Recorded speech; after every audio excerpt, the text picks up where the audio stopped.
नमस्कार दोस्तों।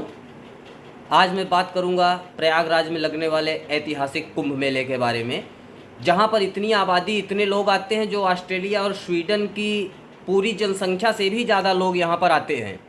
इसमें मैं आपको बताऊंगा अंग्रेज़ों के समय में किस प्रकार से कुंभ मेला आयोजित होता था, मुग़ल काल में किस तरीके से कुंभ मेला आयोजित होता था, और कुंभ मेले में जाने के लिए, कुंभ मेले में स्नान करने के लिए इतिहास के पन्नों से लेके आज का ये जो दौर है, इतिहास का वो काला दिन और आज का ये सुनहरा दौर, इसके बारे में मैं आपको बताऊंगा। और इसके कुछ ऐसी चीज़ें बताऊंगा शायद आपने कहीं नहीं सुनी होंगी, उस तरीके की मैं आपको जानकारी इस वीडियो में देने वाला हूं। तो उस वीडियो में जानकारी देने से पहले मैं आपको ये बताना चाहता हूं दोस्तों कि मैं भी उसी प्रयागराज से बिलोंग करता हूँ। मेला मैंने भी बहुत घूमे हैं और बहुत ज़्यादा इन्जॉय किया है मेले में, लेकिन आज टाइम है कि वहाँ हम जा नहीं पा रहे हैं। लेकिन जब भी मौका मिलता है तो वहाँ हम जाते हैं और मेले का पूरा आनंद लेते हैं। तो दोस्तों मैं आपको बताऊँगा कि ये एक ऐसा मेला है जिसको अंतरिक्ष से भी, स्पेस से भी आप इसकी भीड़ को, और इस मेले का जो फंक्शन है, जो सिस्टम है, आप अंतरिक्ष से भी इस मेले को देख सकते हैं। और यहाँ मेले को, कुंभ मेला 4 जगह लगता है, आपको पता होगा। प्रयागराज, उज्जैन, हरिद्वार और नासिक।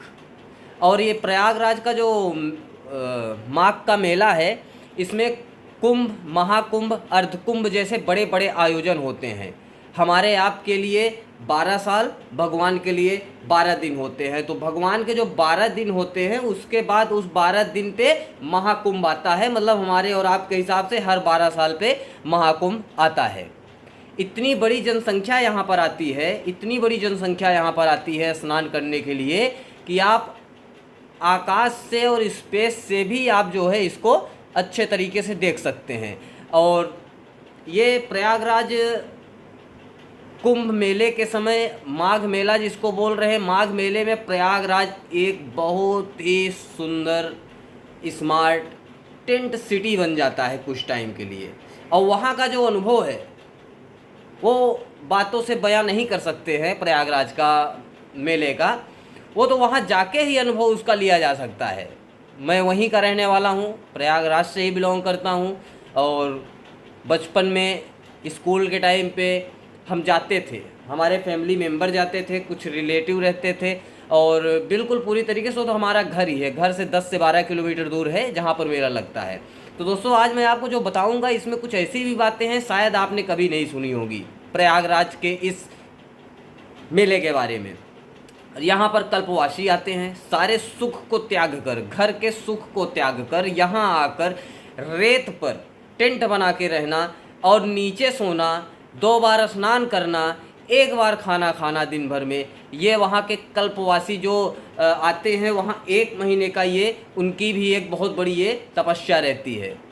और बहुत तरीके की इसमें घटनाएं भी हुई, इतिहास से लेके आज तक। इन सब चीज़ें के बारे में मैं आपको अवगत कराऊंगा। तो दोस्तों मैं आपको जैसा बता रहा हूँ कि कुंभ मेला, माघ का मेला, केवल सरकार और प्रशासन के बस की बात नहीं है उसको कंट्रोल कर पाए।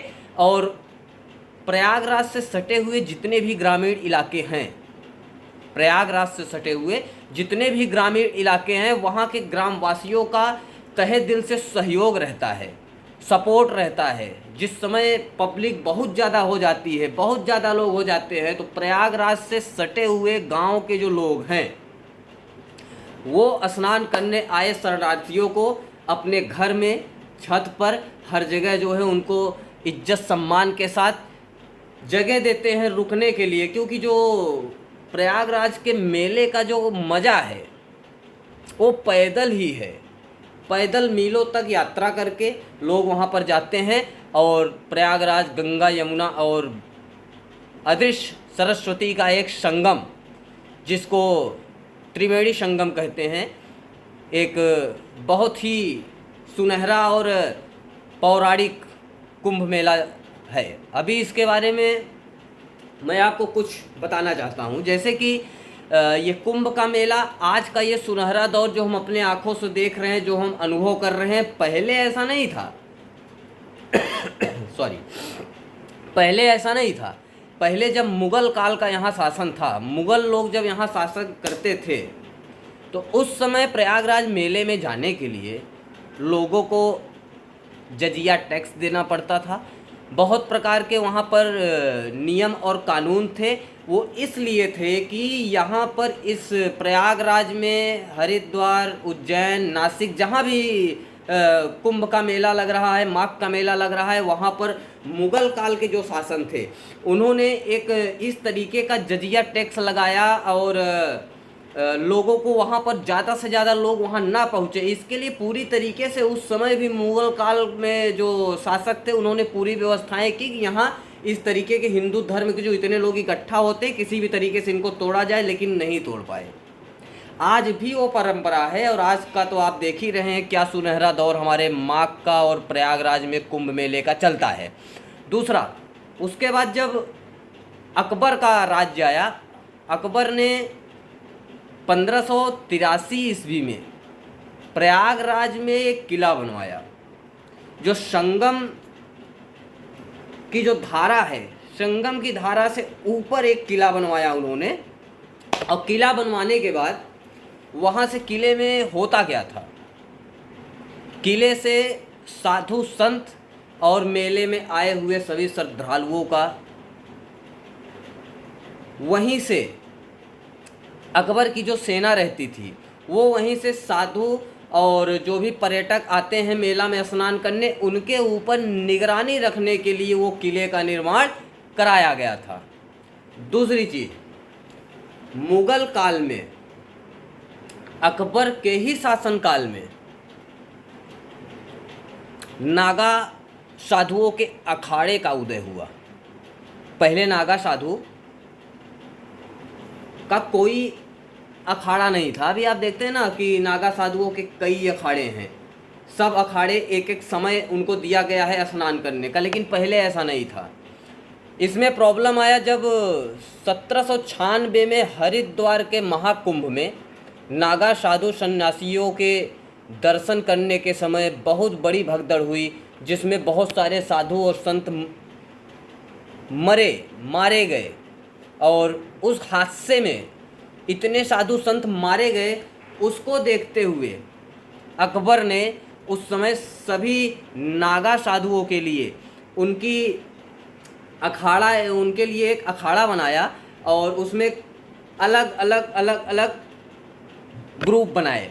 और ग्रुप बनाने के बाद उनको एक अलग अलग समय दिया गया कि आप इस समय से आएंगे और अखाड़ा अपना साथ में लेके आएंगे, स्नान करेंगे। और दोस्तों, महाकुंभ और प्रयागराज के माघ मेले में जब साधु संत और नागा साधु स्नान करते हैं, पहला वहीं से माघ का मेला का शुरुआत होता है। और हादसे की अगर बात करें तो इसमें हादसे भी बहुत ज़्यादा हुए। जैसे सबसे पहला और सबसे बड़ा हादसा इसमें हुआ था जब भारत आज़ाद हुआ। उसके बाद भारत की आज़ादी के बाद सन 1956 में महाकुंभ में एक ऐसा हादसा हुआ जिसमें 800 से लेकर 900 लोगों की मृत्यु हुई। और उस समय पंडित जवाहरलाल नेहरू, भारत के प्रधानमंत्री, वहाँ पर आए, स्थिति का जायज़ा लिया। पूरी तरीके से उन्होंने जितना उनके बस में था उन्होंने सब कुछ किया।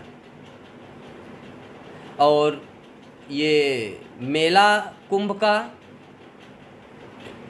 आज़ाद भारत का पहला महाकुंभ अव्यवस्था के कारण वहाँ पर भगदड़ हुई और